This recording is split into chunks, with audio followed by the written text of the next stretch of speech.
আমার নাতি নাতিরা কোথায় রে? না না ভাই তোরা আয়। এই দেখ তোকে কত কিছু আনছি। নাতি ভালো আছিস?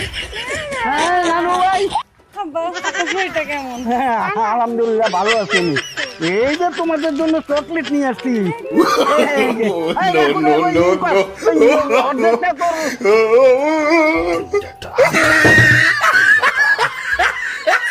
শোনেন, আপনি একটু বাজারে যান। বাজার বাজার কেন? বাজার কেন? বছরে একবার আপনার শ্বশুর আব্বা বাড়িতে আসে, তাহলে কি একটু বাজার সদাই করে খাওয়াবেন না? হ্যাঁ আনছে না বাজার সদাই। আল্লাহ গো আল্লাহ, হ্যাঁ যে বাজার আনছে ওটাই তারা রান্না করে খামু। এইসব অলক্ষী মার্কা কথাবার্তা করেন না তো। যান বাজারে যান, ধরেন এই যেখানে লিস আছে, যান।